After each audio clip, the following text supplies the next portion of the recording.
आइए अब बात एमपी की। मुख्यमंत्री डॉक्टर मोहन यादव ने भोपाल में पत्रकार कॉलोनी स्थित नवनिर्मित सशुल्क वरिष्ठजन निवास संध्या छाया का लोकार्पण कर दिया। इस दौरान सीएम डॉक्टर मोहन यादव ने व्यवस्थाओं का जायजा भी लिया और बुजुर्गों को सम्मानित किया।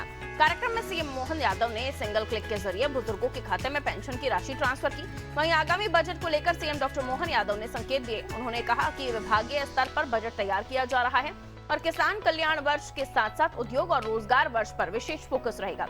इसके अलावा राष्ट्रीय बालिका दिवस के अवसर पर मुख्यमंत्री डॉक्टर मोहन यादव ने सभी बेटियों को शुभकामनाएं दी और कहा कि बेटियां हमारी संस्कृति, संवेदना और भविष्य की आधारशिला हैं। सरकार हर बेटी को सशक्त और आत्मनिर्भर बनाने के लिए संकल्पित है। साथ ही उत्तर प्रदेश के स्थापना दिवस पर सीएम मोहन ने यूपी वासियों को बधाई दी और राष्ट्र निर्माण में यूपी के योगदान को अतुलनीय बताया। वहीं भारत रत्न से सम्मानित जननायक स्वर्गीय कर्पूरी ठाकुर जी की जयंती पर उन्हें नमन करते हुए सीएम डॉक्टर मोहन यादव ने कहा कि सामाजिक समानता और गरीब वंचितों के कल्याण के लिए उनका योगदान सदैव प्रेरणा स्रोत रहेगा।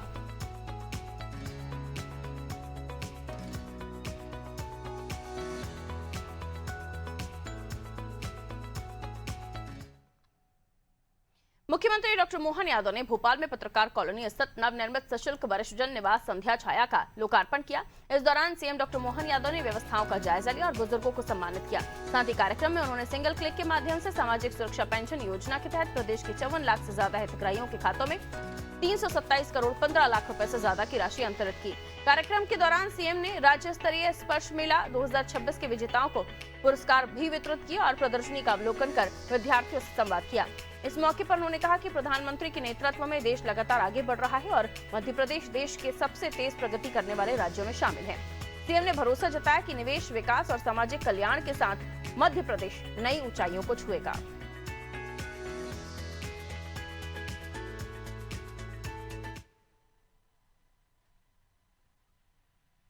तो ये हमारा वृद्धाश्रम लगभग 24 करोड़ की लागत से तैयार हुआ है।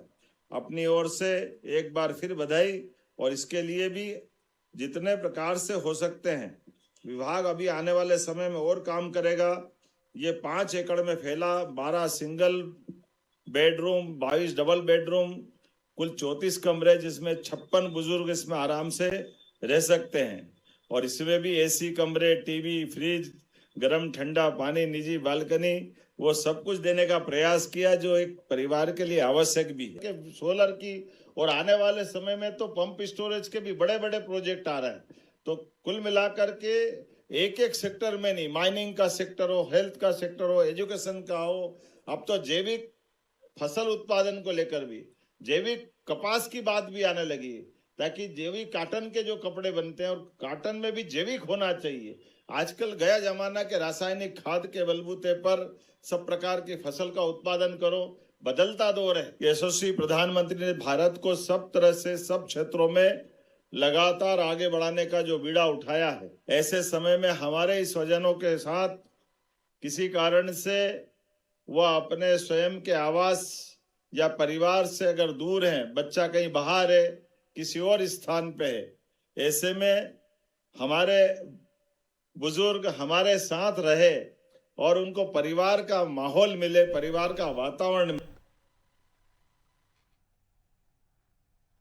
मुख्यमंत्री डॉक्टर मोहन यादव ने आगामी बजट को लेकर बड़ा बयान दिया है। सीएम मोहन ने कहा कि आने वाले समय में विभागीय बजट तैयार किया जा रहा है और प्रयास है कि सभी व्यवस्थाओं के बल पर इसका पूरा लाभ प्रदेश को मिले। दावोस के परिप्रेक्ष्य में किसान कल्याण वर्ष के साथ साथ उद्योग और रोजगार वर्ष पर विशेष फोकस रखा जाएगा, जिससे हर वर्ग को सीधा लाभ मिल सके। उन्होंने अपने दावोस के दौरे को बेहद सफल बताया और आने वाले बजट में सभी जरूरी मुद्दों को जोड़ने के संकेत दिए। जिस प्रकार से हमारे विभाग में आगामी समय में बजट आने वाला है, हम प्रयास कर रहे हैं कि सब प्रकार की व्यवस्थाओं के बलबूते पर आने वाले समय में बजट में दावोस के परिप्रेक्ष्य में किसान कल्याण वर्ष सहित उद्योग और रोजगार वर्ष में सभी प्रकार का लाभ मिले, इस पे हम काम कर रहे हैं। मेरी अपनी ओर से बहुत बहुत बधाई। खास करके दावोस में हमारा बहुत सफल दौरा रहा और आने वाला बजट इन सारी बात।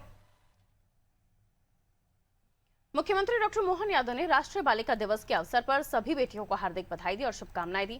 अपने संदेश में सीएम डॉक्टर मोहन यादव ने कहा कि बेटियां हमारी संस्कृति, संवेदना और भविष्य की आधारशिला हैं। शिक्षा, सुरक्षा और समान अवसर पाकर बेटियां समाज और राष्ट्र को नई दिशा दे रही हैं। उन्होंने कामना की कि सभी बेटियां आत्मविश्वास के साथ अपने सपनों को साकार करें। मध्य प्रदेश सरकार हर बेटी को सशक्त और आत्मनिर्भर बनाने के लिए संकल्पित है।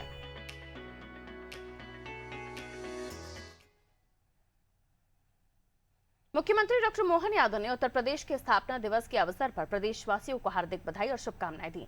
सीएम डॉक्टर यादव ने कहा कि भारतीय संस्कृति, परंपरा और राष्ट्र निर्माण में उत्तर प्रदेश का योगदान अतुलनीय है। उन्होंने कामना की कि गौरवशाली उत्तर प्रदेश विकास, समृद्धि और सुशासन के पथ पर निरंतर अग्रसर है।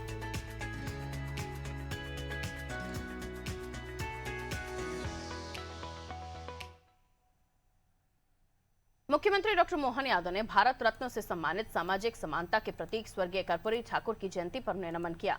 अपने संदेश में सीएम डॉक्टर मोहन यादव ने कहा कि राष्ट्र निर्माण के साथ साथ गरीबों और वंचितों के कल्याण के लिए स्वर्गीय कर्पूरी ठाकुर का त्याग और समर्पण अतुलनीय है। स्वर्गीय कर्पूरी ठाकुर का जीवन हम सभी को समाज सेवा के मार्ग पर चलने के लिए सदैव प्रेरित करता रहेगा।